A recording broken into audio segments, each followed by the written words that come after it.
இவர் சட்டையை பிடிச்சி சட்டையை கிழிக்கிறாங்க. அப்போது சட்டை விலகுது. அப்போ துப்பாக்கி தெரியுது. தப்பிதான் ஓப்பன் ஆகிட்டு ஏதோ ப்ரெஸ் ஆகிடக்கூடாதுன்றதுனால சார் துப்பாக்கி வச்சுருக்கேன், துப்பாக்கி வச்சுன்னு அவர் சொல்கிறாரு. இப்போது புதிய அறிமுகம் ஆச்சி ஹோட்டல் சாம்பார் 50 கிராம் ரூபாய் 20 மட்டுமே. நம் உயிர்காக்கும் மருத்துவர்களை கௌரவிக்கும் ஒரு பிரம்மாண்ட விழா. தேதி மார்ச் 4. இடம் டிஸ்பாச்சி ஸ்கூல், சென்னை. தொடர்புக்கு ஸ்கிரீனில் காணும் எண்ணை தொடர்பு கொள்ளவும். உன்னோட வீரத்தை காட்டுறதுக்கு இவர் தான் உங்களுக்கு கிடைச்சாரா? உன்னோட ஹீரோயிசம் காட்ட வேண்டிய வேலை அங்கே என்ன? அவர் துப்பாக்கி வச்சு மிரட்டினதா சொல்லப்படுதே சார். துப்பாக்கி வச்சு மிரட்டுறதா எந்த ஒரு வீடியோ ஆதாரமும் கிடையாது. இவரை வண்டியில் கொண்டு போயிட்டு தள்ளுற வரைக்கும் அவரோட துப்பாக்கி அவரோட இடுப்பில் தான் இருந்தது.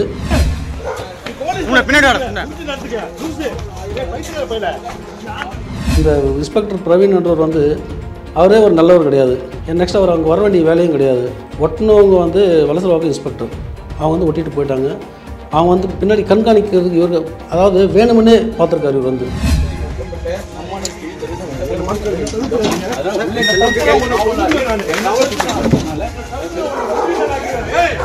ஒரு சட்டையை பிடிச்சி சட்டையை கிழிக்கிறாங்க. அப்போது சட்டை விலகுது. அப்போ துப்பாக்கி தெரியுது. தப்பிதான் ஓப்பன் ஆகிட்டு ஏதோ ப்ரெஸ் ஆகிடக்கூடாதுன்றதுனால சார் துப்பாக்கி வச்சுருக்கேன், துப்பாக்கி வச்சு நான் சொல்கிறாரு. அதையும் நான் கேட்டேன். நான்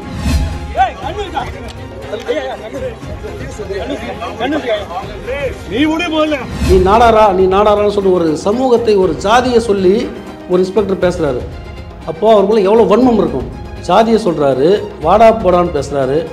இதுதான் உங்களுக்கு வந்து காவல்துறையில் இப்படி தான் உங்களுக்கு பயிற்சி கொடுக்குறாங்களா?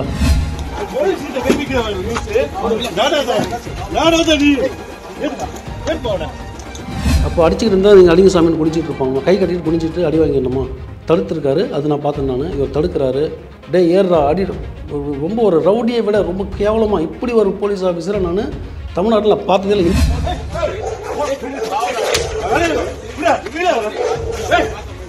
இந்த பிரவீன்ராஜ் அங்கே வர வேண்டிய வேலை இல்லை. அவர் அனுப்புனது யார்? யார் அந்த சார்? அன்றைக்கி கேட்டோம் இல்லையா நம்ம? அதுதான் அந்த யார் அந்த சார். இவருக்கு பின்னாடி ஒரு சார் இருக்காங்க. இவருடைய ஆட்சியில் தான் ஒரு முன்னாள் இராணுவ வீரரை கொண்டு இருக்காங்க. நிறைய இராணுவ வீரர்கள் நிறைய கொடுமைகளுக்கு ஆளாகியிருக்கிறார்கள். இந்த காவல்துறையால் மட்டும்தான். நிறைய இவருடைய பாதுகாப்பை உறுதி செய்ய வேண்டும். கட்டாயமாக மாபெரும் கண்டன ஆர்ப்பாட்டத்தை நடத்தியே தீர்வேன். சார் வணக்கம். வணக்கம். நேற்று நீங்கள் போலீஸ் ஆஃபீஸர் பார்த்துட்டு கம்ப்ளைண்ட் கொடுத்துருக்கீங்க. அந்த சீமான் அவர்களுடைய வீட்டில் நடந்த அந்த பிரச்சனைக்கு எதுவாக அதை பற்றின டீட்டெயில்ஸ் நீங்கள் எங்களோட ஷேர் பண்ணிக்க முடியுமா? நடந்த சம்பவங்கள் அத்தனையும் நீங்கள் எல்லா செய்திகள்லையும் ஊடகங்கள்லையும் நீங்கள் பார்த்துருப்பீங்க. ஏன்னா வந்து இன்றைக்கி ஊடகங்கள் மிக சிறப்பாக செஞ்சதுனால மட்டும்தான் எங்களால் இன்றைக்கி களத்தில் நிற்க முடியுது. ஒவ்வொரு முறையும் இராணுவ வீரர்கள் பாதிக்கப்படும் போதோ பொதுமக்கள் பாதிக்கப்படும் போதோ அரசு அதாவது காவல்துறையினர் என்ன சொல்கிறாங்களோ அதுதான் அரசாங்கமும் கேட்குது, மற்ற அதிகாரிகள் அதுதான் கேட்டுக்கிறாங்க. ஏன்னா பொதுமக்களை வாய் திறக்க விடுறது இல்லை. அதே நிலைமை தான் இன்றைக்கி முன்னாள் இராணுவ வீரர்களுக்கும். அப்படி தான் அந்த சம்பவமும் நடந்திருக்குது. ஆனால் அந்த நேரத்தில் ஊடகங்கள் ஒன்று விடாமல் தெள்ள தெளிவாக எல்லா ஊடகங்களும் கரெக்டாக பதிவு பண்ணியிருக்காங்க. ஏன்னா வந்து ஊடகங்களுக்கே வந்து ஒரு தைரியம் வந்துருச்சு. எத்தனை நாள் தான் நம்ம அடிமையாக இருக்கிறது, இவங்களுக்கு ஏன் பயந்துக்கிட்டு இருக்குதுன்னு சொல்லிட்டு. ஏன்னா இவங்க என்ன தான் செய்திகளை கொண்டு போனாலும் செய்திகளை வெளியிடுறதில்ல. நிறைய இடத்துல நான் பார்த்துருக்கேன். நானே முன்னாள் இராணுவர்கள் பாதிக்கப்பட்ட இராணுவர்களுக்கு நிறைய குரல் கொடுத்துருக்கேன். என்னோடய செய்திகள் கூட வெளியிடுறதில்ல. பொதுமக்களுக்கு தெரியுதில்லை, பொதுமக்கள் நாலேஜ் கொண்டு போய் சேர்க்கறதில்ல. அந்த விதத்தில் இந்த முறை நடந்த சம்பவத்துக்கு தமிழ்நாட்டில் அனைத்து ஊடகங்களுக்கும் பத்திரிகையாளருக்கும் என்னுடைய நன்றியை தெரிவித்துக் கொள்கிறேன். அவங்களுக்கு வந்து நான் நிறைய கடமைப்பட்டிருக்கேன். அவங்களுக்கு நான் நிறைய கடமைப்பட்டிருக்கிறேன் நான். அதனால் இந்த இன்ஸ்பெக்டர் பிரவீன் என்றவர் வந்து அவரே ஒரு நல்லவர் கிடையாது. நெக்ஸ்ட் அவர் அங்கே வர வேண்டிய வேலையும் கிடையாது. என்னுடைய புகாரில் என்ன இருக்குன்னா, இன்ஸ்பெக்டர் பிரவீனுக்கு அங்கே என்ன வேலை? ஒட்டினவங்க வந்து வலசரவாக்கம் இன்ஸ்பெக்டர் அவங்க வந்து ஒட்டிட்டு போயிட்டாங்க. அவங்க வந்து பின்னாடி கண்காணிக்கிறதுக்கு இவர் அதாவது வேணும்னே பார்த்துருக்காரு. இவர் வந்து அதாவது முன்னேற்பாடோடு தான் இருந்திருக்காரு. இவர் கண்டிப்பாக ஒட்டுவாங்க, அது கிழிப்பாங்க, கிழிச்சோன்னா நம்ம போய்ட்டு அடிக்கணும். இந்த இன்டென்ஷன் தான் அவர் வந்திருக்காரு. அவர் ஏன்னா அவர் வர வேண்டிய வேலையும் கிடையாது, இவர் சம்மந்தப்பட்டதும் கிடையாது. அதனால் வந்து திட்டமிட்ட ஒரு செயல் தான் இது. 2019 அவர் மேலே வழக்குகள் நிலுவையில் இருக்குது. நேற்று பிப்ரவரி 28 அவருக்கு வந்து வாரண்ட்டும் போட்டுட்டாங்க. இப்படி இருக்கும்போது முன்னாள் நாள் கைது பண்ணி அவர் மேலே பல்வேறு வழக்குகள் பதிவு செய்து அவர் வந்து சிறையில் அடைச்சிருக்காங்க. இதை நான் உண்மையாக கண்டிக்கிறேன். நான் உடனடியாக மதிப்புக்குரிய நீதிபதி அவர்களும் டிஜிபி அவர்களும் முதலமைச்சர் அவர்களும் இதில் தலையிட்டு கட்டாயம் அவர் உடனடியாக விடுதலை பண்ணணும். அவர் மேலே இருக்கிற வழக்குகள்லாம் ரத்து பண்ணணும்.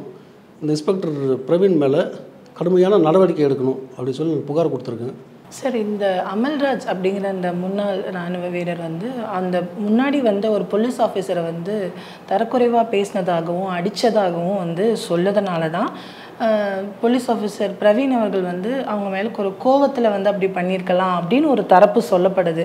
இன்னொன்று வந்து சோஷியல் மீடியாஸில் வந்து ஒரு போலீஸ் ஆஃபீஸர் மேலே கை வச்சா அப்போ அதுக்கு பேக் ஃபயர் ஆனால் அதை நீங்கள் ஃபேஸ் பண்ணணும் அப்படின்னு அவர் மாசாக செலிப்ரேட் பண்ணுறாங்க நிறைய சோஷியல் மீடியாஸில். ஸோ இது நீங்கள் எப்படி பார்க்குறீங்க? கட்டாயமாக சீருடையில் இருக்கும் காவலரை இது மாதிரி தாக்குவது சட்டப்படி குற்றம். அப்படியாவது இவர் தாக்கின வீடியோ ஆதாரங்கள் தான் இருக்குது அவங்கக்கிட்ட சொன்னாங்கன்னு சொல்கிறீங்க இல்லையா? இதே நம்ம எல்லாருக்குமே நீங்கள் ஃப்ரம் பிகினிங் டு எண்ட் வரைக்கும் நம்ம எல்லோரும் அந்த வீடியோக்களில் பார்த்தோம். காவல்துறை இவர் தாக்குறது எந்த வீடியோவும் கிடையாது, தடுத்துருக்காரு. இப்போ நீங்களும் உங்கள் பெற்றோர்கள் சிறு வயசில் பெற்றோர்கள் அடிக்கும்போதோ ஆசிரியர்கள் அடிக்கும்போதோ வேறு ஏதாவது தாக்கும்போது நம்ம தடுக்க தான் செய்வோம். தடுக்கிறது வந்து அடிக்கிறதுன்னு பொருளாது. அப்போ அடிச்சுக்கிட்டு இருந்தால் நீங்கள் அடிங்க சாமின்னு குனிச்சிட்டு இருப்பாங்க, கை கட்டிட்டு குனிச்சிட்டு அடி வாங்கிடணுமா? தடுத்துருக்காரு, அது நான் பார்த்தேன். நான் இவர் தடுக்கிறாரு, டே ஏறா அடி. ரொம்ப ஒரு ரவுடியை விட ரொம்ப கேவலமாக இப்படி ஒரு போலீஸ் ஆஃபீஸரை நான் தமிழ்நாட்டில் பார்த்ததில்லை. இந்தியா முழுக்க எல்லா மாநிலங்களையும் நான் பயணம் பண்ணியிருக்கேன். எல்லா மாநில காவல்துறையை பற்றி எனக்கு நல்லா தெரியும் எனக்கு. ஏன்னா நான் வந்து ஒரு மாநிலம் ஒரு மாவட்டம்லாம் பார்க்கல. நான் இந்தியா முழுக்க நான் பயணங்களை மேற்கொண்டிருக்கேன். இப்படி ஒரு காவல்துறை அராஜகம், போலீஸ் அட்ராசிட்டிஸ் தமிழ்நாட்டில் இவர் மட்டும் கிடையாது. இவர் மாதிரி இன்னும் நிறைய எண்ணற்ற காவல் ஆழ்வாளர்கள் இருக்காங்க. என்னுடைய இன்டென்ஷன் ஃபுல்லாகவே நான் எங்கே இது மாதிரி பதிவுகள் பண்ணாலும் இன்ஸ்பெக்டர்ஸ் மேலே தான் எனக்கு வந்து புகார்கள் இருக்குது. அதிகாரிகள் அவங்களுடைய வேலையை சிறப்பாக செய்கிறாங்களான்னு சொல்ல முடியாது, செய்கிறாங்க, கரெக்டாக செய்கிறாங்க. ரொம்ப சிறப்பானலாம் எனக்கு தெரியாது. நான் யாரையும் வந்து அதெல்லாம் நான் சொல்ல விரும்பலை நான். பட் இன்ஸ்பெக்டர் லெவலில் இருக்கிறவங்க 60க்கும் மேற்பட்ட சதவிகிதத்தில் 60 இல்லை 90 விழுக்காடு கூட சொல்லிக்கலாம். இப்படி தான் இருக்காங்க. இவங்களோட அராஜகம், இவங்க யார் கேட்க போகிறாங்க அப்படின்ற ஒரு தைரியம், ஒரு துணிச்சல், இதெல்லாம் எங்கேருந்து வந்தது? நெக்ஸ்ட்டு இன்னொரு கேள்வி என்னென்னா, இந்த பிரவீன் ராஜ் அங்கே வர வேண்டிய வேலை இல்லை. அவர் அனுப்புனது யார் இந்த சார்? அன்றைக்கி கேட்டோம் இல்லையா நம்ம, அதுதான் அந்த யார் இந்த சார். இவருக்கு பின்னாடி ஒரு சார் இருக்காங்க. சீமான் அவர்கள் வீட்டில் இந்த மாதிரி வந்து அந்த சம்மனை ஒட்டுவாங்க, கட்டாயம் அவங்க கிழிப்பாங்க. உங்கள் வீட்டில் ஒரு போஸ்ட் ஒட்டுனாங்கன்னா அதை நீங்கள் படிச்சிங்கன்னா நீங்கள் கிழிப்பீங்களா கிழிக்க மாட்டிங்களா? உங்கள் வீட்டில் ஏதாவது ஒரு போஸ்ட் ஒட்டுறாங்க, நீங்கள் பார்த்துட்டீங்க, படிச்சிட்டிங்க. படிக்காமல் கண்டிப்பாக கிழிக்க மாட்டாங்க யாருமே. படித்தவுடன் கிழிக்கவும். படிச்சுட்டாங்க, சம்மந்தப்பட்ட ஆளுங்க சொல்லிட்டாங்க, கிழிச்சாங்க. கிழிக்க சொன்னது அந்த வீட்டு எஜமானி அம்மா தான் கிழிக்க சொன்னாங்க. அப்போது ஒரு வேலையாளோட வேலை என்ன? தைரியம் இருக்கிற அந்த போலீஸாக இருந்தால் அந்த எஜமானி அம்மாவையோ இல்லை அவர் சார்ந்தவங்களையோ அடிச்சிருக்கலாம், அரெஸ்ட் பண்ணிடலாம். உன்னோட வீரத்தை காட்டுறதுக்கு இவர் தான் உங்களுக்கு கிடைச்சாரா? உன்னோட ஹீரோயிசம் காட்ட வேண்டிய வேலை அங்கே என்ன? அவர் துப்பாக்கி வச்சு மிரட்டினதாக சொல்லப்படுதே சார். துப்பாக்கி வச்சு மிரட்டினதா எந்த ஒரு வீடியோ ஆதாரமும் கிடையாது. இவரை வண்டியில் கொண்டு போயிட்டு தள்ளுற வரைக்கும் அவரோட துப்பாக்கி அவரோட இடுப்பில் தான் இருந்தது. எல்லா இராணுவ வீரர்களும் இன்றைக்கி ஏறத்தாழ 4 லட்சம் முன்னாள் இராணுவ வீரர்கள் இருக்காங்க தமிழ்நாட்டுக்குள்ளே. Army, navy, air force, BSF, CRPF எல்லாமே ஏறத்தாழ 4 லட்சம் பேர். இந்தியாவிலேயே நாங்கள் 3வது இடத்துல இருக்கோம் தமிழ்நாடு. அதிக முன்னாள் இராணுவர்கள் கொண்ட மாநிலம் தமிழ்நாடு. இந்த தமிழ்நாட்டில் எத்தனோ ஆயிரங்கள் பேர் துப்பாக்கி வச்சுருக்காங்க. முறைப்படி அரசு கொடுத்துருக்குது. துப்பாக்கி வந்து எல்லாருக்கும் ஈஸியாக கொடுத்துட மாட்டாங்க. எல்லோரும் துப்பாக்கி வாங்கிட முடியுமா? கத்தினா போய் வாங்கிட்டு வந்துடலாம். துப்பாக்கி அப்படி அரசாங்கத்தில் 25 வருஷம் சர்வீஸ் பண்ணியிருக்காரு. இந்தியன் ஆர்மியில் 25 வருஷம் பிஎஸ்எஃப்பில் சர்வீஸ் பண்ணியிருக்காரு. அவருடைய ஒழுக்கத்தின் அடிப்படையில் தான் அவர் துப்பாக்கியே கிடைக்கும். எத்தனையோ பேர் துப்பாக்கி வச்சுருக்காங்க. எத்தனை பேர் துப்பாக்கி வைத்து மிரட்டினா? முன்னாள் ராணுவர் துப்பாக்கி வைத்து மிரட்டினார். ஏதாவது நீங்கள் ஊடகங்கள் படிச்சிருக்கீங்களா? அப்படி ஃபோட்டோஸாவது எதுனா இருக்குதா? கிடையாது. இப்போ என் கூட வர என்னோடய சகோதரர் கூட நிறைய பேர் துப்பாக்கி வச்சுருக்காங்க. யாராவது நாங்களாம் சொன்னது தெரியும் என்கிட்ட துப்பாக்கி இருக்குதுன்னு சொல்லிட்டு. அது காட்ட வேண்டிய வேலை இல்லையே. ஏன் அது காட்டணும்? ஏன் அதை பயன்படுத்தணும்? இவர் சட்டையை பிடிச்சி சட்டையை கிழிக்கிறாங்க. அப்போது சட்டை விலகுது. அப்போ துப்பாக்கி தெரியுது. சார் துப்பாக்கி வச்சுருக்கேன். ஏன்னா தப்பி தவறி யாரோட கைப்பட்டு மிஸ்ஃபயர் ஆகிடக்கூடாது, ஃபயர் ஆகிடக்கூடாது அப்படின்றதுனால. ஏன்னா சேஃப்டி லாக்ன்றது ஒரு சின்னதாக இருக்கும். இந்த பக்கம் ப்ரெஸ் பண்ணால் லாக் ஆயிரும், இந்த பக்கம் ப்ரெஸ் பண்ணால் ஓப்பன் ஆயிரும். தப்பி தவிர ஓப்பன் ஆகிட்டு ஏதோ ப்ரெஸ் ஆகிடக்கூடாதுன்றதுனால சார் துப்பாக்கி வச்சுருக்கேன், துப்பாக்கி வச்சு நான் சொல்கிறாரு. அதையும் நான் கேட்டேன். நான் நீ நாடாரான்னு சொல்லி ஒரு சமூகத்தை, ஒரு ஜாதியை சொல்லி ஒரு இன்ஸ்பெக்டர் பேசுகிறாரு. அப்போது அவருக்குள்ளே எவ்வளோ வன்மம் இருக்கும். ஜாதியை சொல்கிறாரு, வாடா போடான்னு பேசுகிறாரு. இதெல்லாம் வந்து ஒரு ஒழுக்கமான செயலாக இதுதான் உங்களுக்கு வந்து காவல்துறையில் இப்படி தான் உங்களுக்கு ஒரு பயிற்சி கொடுக்குறாங்களா? கைது பண்ணி அழைச்சிட்டு போனாங்க. அதுக்கப்புறம் உங்களுக்கு ஏதாவது ஃபர்தர் டீட்டெயில்ஸ் அவரை பற்றி தெரிய வந்ததா? ஏன்னா சீமான் அவர்களுடைய மனைவி கயல்விழி அவர்கள் வந்து அவங்கள வந்து இரும்பு ராட்ல தாக்குனதாகவும் டைரெக்டாக போலீஸ் ஸ்டேஷன் அழைச்சிட்டு போகாமல் கொஞ்சம் கஷ்டப்படுத்தினதாகவும் பேட்டியில் சொல்லியிருக்காங்க. ரொம்ப கொடுமை பண்ணியிருக்காங்க. போலீஸ் ஸ்டேஷனில் போய் மீண்டும் அடிச்சிருக்காங்க அவரை.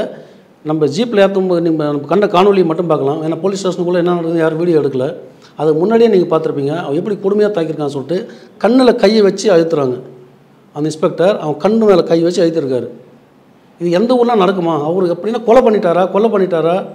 இவ்வளோ திறமை இருக்கிற எந்த போலீஸ் ஆஃபீஸர் அந்த யார் அந்த சாருன்னு கேட்குறமே. ஆனால் அண்ணா பல்கலைக்கழக இதில் அது ஏன் அவருக்கு பிடிக்கல? அவர் இப்படிப்பட்ட வீர சூரன்கள்லாம் வந்து தமிழ்நாடு காவல்துறையில் இருக்கிற நீ இவர் அனுப்பி பிடிக்க வேண்டியது யார் அந்த சாருன்னு?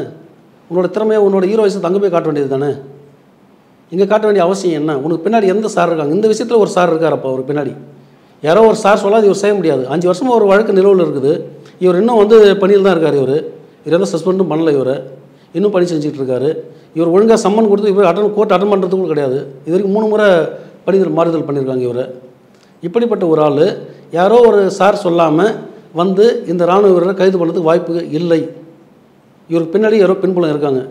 நீங்கள் என்ன சார் நினைக்கிறீங்க? உங்களுடைய பார்வை இந்த காரியத்தை குறித்து? இந்த காரியத்தில் மதிப்பிற்குரிய தமிழ்நாடு முதலமைச்சர் கட்டாயமாக வாய் திறக்கணும். அவர் வாய் திறந்து ஏதாவது பேசணும். ஏன்னா இவருடைய ஆட்சியில் தான் ஒரு முன்னாள் இராணுவ வீரரை கொன்று இருக்காங்க. நான் ஒவ்வொரு பேட்டியிலும் சொல்லிகிட்டு இருக்கேன் அது. ஏன்னா மக்கள் அதை கேட்ட மாதிரி போர் அடிச்சிடும். எங்கே போனால் ஒரே ரிப்பீட் அதே சொல்லிட்டு கொன்று இருக்காங்க. நிறைய இராணுவ வீரர்கள் நிறைய கொடுமைகளுக்கு ஆளாகியிருக்கிறார்கள். இந்த காவல்துறையால் மட்டும்தான் நிறைய முன்னாள் இராணுவம் பாதிக்கப்படுறது தமிழ்நாட்டில் காவல்துறையால் மட்டும்தான். மத்திய அரசு வந்து எல்லா இடத்துலையும் வந்து ஒழுக்கமான முறையில் தான் நடத்துகிறாங்க இராணுவ வீரர்களை. மற்ற மாநிலங்களுக்கு கூட சரி, தமிழ்நாட்டில் மட்டும்தான். அதுவும் இந்த திராவிட மாடல் ஆட்சியில் தான் முன்னாள் இராணுவர்களுக்கு எதிரான வன்கொடுமைகள் அரங்கேறிக்கிட்டு இருக்குது. இதுக்காக கட்டாயமாக தமிழ்நாடு முதலமைச்சர் அவர்கள் வாய் திறந்து இவருடைய பாதுகாப்பை உறுதி செய்ய வேண்டும். இல்லைன்ற பட்சத்தில் நேற்று கூட நான் பத்திரிகை சந்திப்பில் பேசியிருக்கேன். நான் கட்டாயமாக மாபெரும் கண்டன ஆர்ப்பாட்டத்தை நடத்தியே தீருவேன். கண்டிப்பாக இவங்க அனுமதியெலாம் கொடுக்க மாட்டாங்க. ஏன்னா ஜனநாயக கொள்கையை நெருக்கிறார்கள் இவங்க பேசுவாங்க. அம்மையார் ஆட்சியில் இவங்க பேசியிருக்காங்க. பட் இவங்க என்ன செய்கிறாங்க? எங்கே இவங்க போராட அனுமதி கொடுத்துருக்காங்க? நேற்றைய முன்தினம் கூட அண்ணன் ஜெயக்குமார் அவர்களை கைது பண்ணாங்க, போராடவே விடாமல். இதே இவங்களுக்கு வாடிக்கையாச்சு. யாரும் எங்கேயும் வாய் திறக்கக்கூடாது. யாரை போராட்டங்களும் பிடிச்சி அவங்கள அடித்து வச்சிடணும். இவங்களை பற்றி மட்டும் இவங்க விளம்பரப்படுத்திக்கணும். இதுதானே திராவிட மாடல் ஆட்சியா? ஏன்னா நான் அரசியலுக்கு அப்பாற்பட்டு முன்னாள் இராணுவ பற்றி மட்டும் தான் பேச வந்தேன். ஏன்னா பேச வைக்கிறது அது தானே. இதை சொல்லலாம் வேறு எப்படி அதை கன் பண்ண முடியும் என்னால். சரி, நீங்கள் பேசும்போது முன்னாள் இராணுவர்கள் வந்து தமிழ்நாட்டில் வந்து குறி வச்சு டார்கெட் பண்ணி வந்து குறிப்பாக இந்த திமுக தான் வந்து டார்ச்சர் பண்ணுறதா சொல்கிறீங்க. எதன் அடிப்படையில் அப்படி சொல்கிறீங்கன்னு தெரிஞ்சுக்கலாமா? முதலமைச்சர் அவர்கள் நானும் அதுதான் கேட்குறேன். ஏன் முன்னாள் இராணுவர்களுக்கு மட்டும் இப்படி அநியாயங்கள் நடக்குது தமிழ்நாட்டில்? நீங்கள் ஏன் வாய் திறக்கல இன்றைக்கி வரைக்கும்? இதுக்கு முன்னாடி அப்படி நடந்திருக்குன்னா அதை கோட் பண்ண முடியுமா சார்? எப்பயோ ஒன்று எங்கேயோ ஒன்று அது தெரிஞ்சு தெரியாமல் கண்டும் காணாமல் இப்போ தொடர்ச்சியாக நடந்துக்கிட்டு இருக்குது. ஒரு உயிராக போயிருக்குது. குடிச்சிட்டு இருந்தால் உடனே ஓடுறீங்க. ஏன்னா சாராய கடை நீங்கள் வச்சுருக்கீங்க. கள்ளக்குறிச்சி சம்பவத்தில் நான் பார்த்துருப்போம். நம்ம சாராயம் குடிச்சு சத்தா ஓடுறீங்க. குடும்பமாக ஓடுறீங்க, கூட்டமாக ஓடுறீங்க, எல்லா அமைச்சரையும் முடுக்குறீங்க. ஒரு இராணுவர் அடித்து கொண்டது உங்கள் கவுன்சிலர். அது கூட நீ வரைக்கும் வாயை திறக்கலையே. வாய் திறக்கலை. அவருக்கு எந்த நிவாரணமும் கொடுக்கல. ஒரு வருத்தம் கூட தெரிவிக்கலை இது வரைக்கும். நான் இத்தனை மீடியில் நான் ரிப்பீட்டடாக சொல்லிட்டு வரேன். நான் ஒரு வருத்தம் கூட தெரிவிக்கல. முன்னாள் நாளைக்கு என்ன பிரச்சனை, நீங்கள் ஏன் அப்படி நடக்குது இது கேட்கவே இல்லையா? அவர் கண்டுக்கிறதுல ஒரு பொருட்டாகவே நினைக்கலையா அவர்? அப்புறம் என்ன திராவிட மாடல் ஆட்சி? இதுதான் உங்களோட ஆட்சியா? சார், ஆஸ் அ முன்னாள் வீரராக நீங்கள் இந்த கவர்மெண்ட் கிட்டேருந்து என்ன எதிர்பார்க்குறீங்க? முதலமைச்சர் வாய் திறந்து பேசணும். அது மட்டும் தான் இப்போ எதிர்பார்க்குறேன் நான். வேறு பெரிய எதிர்பார்ப்புலாம் ஒன்றும் கிடையாது. முதலமைச்சர் வாய் திறந்து தமிழ்நாட்டில் அவருக்கு எத்தனை எக்ஸர்வீஸ்மென் இருக்காங்க, ஆர்மி எவ்வளோ, நேவி எவ்வளோ, ஏர்ஃபோர்ஸ் எவ்வளோ, பிஎஸ் எவ்வளோ, சிஆர்பிஎஃப் எவ்வளோ, சிஎஸ்எஃப் எவ்வளோ, இதையாவது அவர் வாய் திறந்து இவ்வளோ எண்ணிக்கையில் இருக்காங்க, இவர்களுடைய வாழ்வாதாரத்தை நான் உறுதி செய்வேன், இவர்கள் வேலை வாய்ப்பில் நான் முன்னுரிமை கொடுப்பேன், காவல்துறை இவர்களோட கண்ணியத்தோடு நடந்துக்கணும், எங்களுக்கு எந்த ஒரு எக்ஸாம்ஸும் வேண்டாம், உங்கள் கிட்டேருந்து எங்களுக்கு வந்து எந்த ஒரு எக்ஸாம்ஸும் எந்த ஒரு பிரச்சனையும் நீங்கள் கொடுக்க வேணாம், எங்களுக்கு எல்லாமே வந்து மத்திய அரசாங்கம் எங்களுக்கு கொடுத்துக்கிட்டு தான் இருக்குது, உங்ககிட்ட நாங்கள் எதுவும் கையெல்லாம் ஏந்தலை, நாங்கள் இன்னைக்கு கை நீட்டி கேட்குற இடத்துல நாங்கள் நிற்கிறேன். இன்றைக்கி நீங்கள் இப்படி செய்வதற்கான காரணம் என்ன, உள்நோக்கம் என்ன உங்களுக்கு? இது வந்து முதலமைச்சர் அவர்கள் கட்டாயமாக வாய் திறந்து பேச வேண்டும். பேசுகிற வரைக்கும் நாங்கள் வந்து தொடர்ந்து ஏதாவது போராட்டங்கள் பண்ணிக்கிட்டே தான் இருப்போம். நாங்கள் அவங்க அனுமதி கொடுத்தாலும் பண்ணுவோம், அனுமதி கொடுக்காட்டிலும் பண்ணுவோம் நாங்கள். ஏன்னா இப்படி வாய் திறக்கிறவங்களாம் ஏதாவது சிக்க வச்சு இவங்க ஆட்சி அதிகாரத்தை பயன்படுத்தி அவங்களை வந்து மிரட்டல் விடுறது, இந்த மாதிரி ஆட்கள் அவங்களை வேலை செய்ய விடாமல் பண்ணுறது, இது மாதிரி வேலைகளையும் இவங்க தான் செய்கிறாங்க. கடந்த ஆட்சிகள்லாம் நம்ம பார்த்ததே கிடையாது. திமுக ஆட்சி வரும்போது பர்டிகுலராக இந்த ரவுடிசம் ரொம்ப அதிகமாகுது. ரவுடிசம், இந்த ஹீரோயிசம் இவங்கெல்லாம் வந்து ரொம்ப அதிகமாகிட்டு இருக்காங்க இவங்க. சார், ஒரு வழக்கு விசாரணைக்கு வரும்போது அது குறித்த ஆக்ஷன்ஸ் எடுக்கும்போது ப்ராப்பராக அது விசாரணை எடுக்கப்படுதுன்னு தான் ஒரு தரப்பு சொல்கிறாங்க. இப்போ இதுவே சீமான் குறித்த அந்த வழக்கை வந்து ஒரு பட்சமாக, அதாவது சீமான் தரப்புக்கு ஆதரவாக பண்ணியிருந்தா இப்போ இந்த ப்ராப்ளம்ஸ் எல்லாம் வந்திருக்காதா அப்படின்னு கேட்குறாங்களே, அதுக்கு என்ன சீமான் அவர்களை பற்றி பேசுறதுக்காக நான் வரல. அது அவர் பேசிக்குவார். அது அவரோட பிரச்சனை, அது என்னோடய பிரச்சனை கிடையாது. என்னோடய பிரச்சனை என்னன்னா, என்னுடைய சகோதரன் முன்னாள் இராணுவ வீரன், நான் முன்னாள் முப்படை வீரர்கள் துணைப்படை வீரர்களோட தலைவர். நான் என் பிள்ளையை அடிச்சிருக்காங்க, என் தம்பி அடிச்சிருக்காங்க, என் தம்பியை கைது பண்ணியிருக்காங்க. அதை பற்றி மட்டும்தான் நான் பேச வந்திருக்கேன். நான் ஒரு அரசியல் கட்சி தலைவராக பேசுகிறேன்னா இன்னும் நான் நிறைய பேசுவேன். நான் ஒரு இராணுவ வீரன் தாக்கப்படுறேன். இது வரைக்கும் வந்து தமிழ்நாடு முதலமைச்சர் அவர்கள் அதுக்கு பொறுப்பேற்று அவர் இது வரைக்கும் பேசவே இல்லை, வாயே திறக்கல. அவர் பிறந்தநாள் கொண்டாடிட்டு இருக்கார் இன்றைக்கி. எனக்கு இன்னொரு சந்தேகம், அவருக்கு இந்த விஷயம் தெரியுமான்னு கூட எனக்கு தெரியாது எனக்கு. சார், நீங்கள் அதுக்காக கம்ப்ளைண்ட் ரைஸ் பண்ணீங்க இல்லையா? இப்போது அந்த காவல்துறை தரப்பில் என்ன சொல்லியிருக்காங்க? இப்போ அடுத்த கட்டமாக என்ன நீங்கள் தீர்மானம் எடுத்துருக்கிறீங்க? ஹாஸ்பிட்டலுக்கு போனால் நல்லாயிரும், சரியாயிரும், பார்த்துக்கலான்ற மாதிரி தான் காவல்துறையிலையும் சொல்லியிருக்காங்க. கட்டாய நடவடிக்கை எடுப்போம் அப்படின்னு சொல்லியிருக்காங்க. நேற்று தானே கொடுத்துருக்கேன், இன்றைக்கி அடுத்த நாள் இன்றைக்கி பார்க்கலாம், இன்னொரு 2-3 நாள் பார்க்கலாம் என்ன நடவடிக்கை எடுக்கிறாங்கன்னு சொல்லிட்டு. ஆனால் உறுதியாக நடவடிக்கை எடுப்பாங்கன்ற நம்பிக்கை எனக்கு இருக்குது. அது மேற்கொண்டு நடவடிக்கை எடுக்கலைன்னா அதுக்கு என்னன்னு நான் பார்க்கலாம். அப்புறம் ஸோ இப்போ அவர் மேலே வந்து சில வழக்குகளை பொய்யா போட்டுதா திரு சில வழக்கில் மொத்த வழக்குகளும் பொய் தான். இன்றைக்கி வரைக்கும் இந்த மாதிரி காவல்துறை ஆய்வாளர்கள் போட்ட வழக்குகள் அத்தனையுமே பொய் தான், பொய் வழக்குகள் தான் இவங்க. அதாவது எந்த ஒரு விக்டிமும் இன்றைக்கி வரைக்கும் வந்து திருப்தி அடைஞ்சதா சரித்திரமே கிடையாது. இங்கேயும் பேசுவாங்க, அங்கேயும் பேசுவாங்க. கைவிட்டு வாங்குறது வந்து ரொம்ப அதிகமாகி போச்சு. இதை யார் தடுப்பாங்க? இது ஏன்னா எல்லா டிபார்ட்மெண்ட்டும் அப்படி தான் இருக்குது. அது இவங்க ஆட்சியில் ரொம்ப அதிகமாக இருக்குது.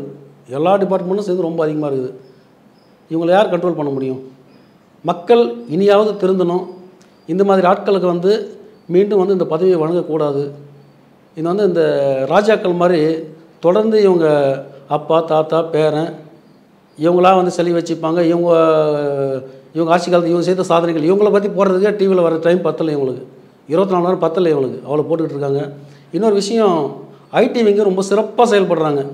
யாரும் வளரக்கூடாது, யாரும் ஆட்சிக்கு அரசியலுக்கு வந்துடக்கூடாது, இவங்க மட்டும்தான் இருக்கிறதுனால ஐடி விங் வந்து ரொம்ப பலப்படுத்தி வச்சுருக்காங்க. ஏதாவது ஒரு மீம்ஸ் போட்டு ஏதாவது ஒன்று போட்டு இன்றைக்கி அண்ணன் வந்து விஜய் அவர்கள் கட்சி துவங்கியிருக்காங்க. இவங்களாம் எப்படிலாம் வந்து இவங்களை நோஸ் கட் பண்ணலாம், இந்த வேலையை வந்து சிறப்பாக செஞ்சுட்டு இருக்காங்க திராவிட மாடல் ஆட்சியில். திரு அமல்ராஜ் அவர்கள் வந்து இப்போ ரிமாண்ட் பண்ணி வச்சுருக்கிறாங்க. இப்போ அடுத்த கட்டமாக வந்து இப்போ சீமான் அவர்கள் தரப்புலையும் அவரை வெளியில் எடுக்கிறதுக்காக சில முயற்சிகள் எடுத்துகிட்ருக்குறாங்க.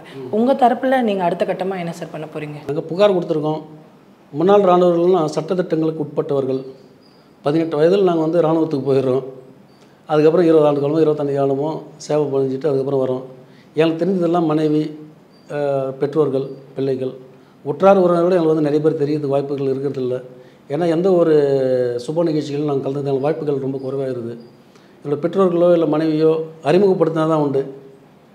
அப்படிப்பட்ட காலச்சூழல் தான் எங்களுக்கு. ஸோ மக்களுக்கு இது எல்லாமே தெரியும், இராணுவர்கள் யார் எப்படிப்பட்டவர்கள் சொல்லிட்டு. நாங்கள் வந்து புகார் கொடுத்துருக்கோம். எங்களுக்கு வந்து வேறு எந்த இன்ஃப்ளூயன்ஸும் கிடையாது. சட்டத்தை மட்டும்தான் மதிக்கிறோம். நாங்கள் சட்டத்தை நம்பி உட்காந்துருக்கோம். புகார் கொடுத்துருக்கோம். சம்மந்தப்பட்ட அதிகாரிகள் இதை பரிசீலனை செய்து, கனிவோடு பரிசீலனை செய்து என்னோடய கோரிக்கைகள் நிறைவேற்றுவார்கள்ன்ற நம்பிக்கையில் நாங்கள் அந்த முயற்சியோடு நான் நிற்கிறோம். அவங்க அரசியல்வாதிங்க, அண்ணன் சீமான் அரசியல்வாதிகள். அவங்க அரசியல் நோக்கத்தோடு அவங்க எப்படி அதை முயற்சி பண்ணிட்டாங்கன்னு தெரியல எனக்கு.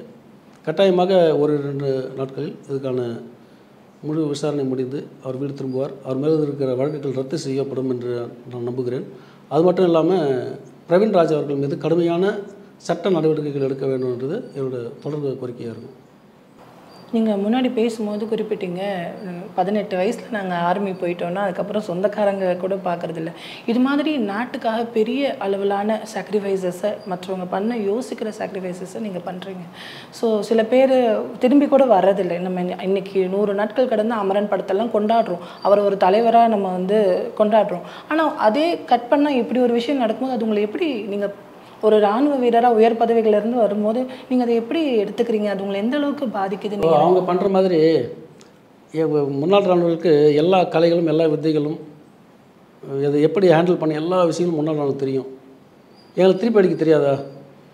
அவங்க 3 பேர் சேர்ந்து ஒரு இராணுவ வீரர் நடிக்கிறாங்கன்னா ஒரு இராணுவ வீரன் கட்டாயமாக 5 பேரை மினிமம் குறைஞ்சது 5 பேர் அடிக்கக்கூடிய திறமை தகுதி அந்த எல்லாமே எங்களுக்கு தெரியும். ஆனால் நாங்கள் அந்த வேலையை நாங்கள் செய்ய மாட்டோம். அது எங்களோட வேலையும் கிடையாது. எங்களுக்கு அது கற்றுவும் கொடுக்கல. என் மண்ணையும் என் மக்களையும் காக்கிறதுக்கு தான் நான் இருக்கிறேன். நான் அடிக்கணும்னா எதிரி நாட்டை அடிப்பேன். என் மண் என் மக்கள் நான் அடிக்க மாட்டேன். ஏன்னா சட்டவிரோத செயல்களை நாங்கள் செய்ய மாட்டோம், செய்யக்கூடாது. அதில் சீருடையில் வந்துடுற சீருடைக்கான ஒரு மரியாதை நான் கொடுத்து தான் ஆகணும். அது ரோட்டில் வரவங்களாம் அடித்தாலும் வாங்கிட்டு இருக்க மாட்டோம். சீருடையில் வந்துருக்க காவலாளிக்கு வந்து நம்ம மரியாதை கொடுக்கணும். அவர் வேணால் கெட்டவராக இருக்கலாம், அவர் மேலே இருக்கிற சீருடை அதுக்கு வந்து நம்ம மரியாதை கொடுக்கணும். நன்றி. இப்போது புதிய அறிமுகம் ஆச்சி ஹோட்டல் சாம்பார் 50 கிராம் ரூபாய் 20 மட்டுமே. நம் உயிர்காக்கும் மருத்துவர்களை கௌரவிக்கும் ஒரு பிரம்மாண்ட விழா. தேதி மார்ச் 4. இடம் டிஸ்பாச்சி ஸ்கூல், சென்னை. தொடர்புக்கு ஸ்கிரீனில் காணும் எண்ணை தொடர்பு கொள்ளவும்.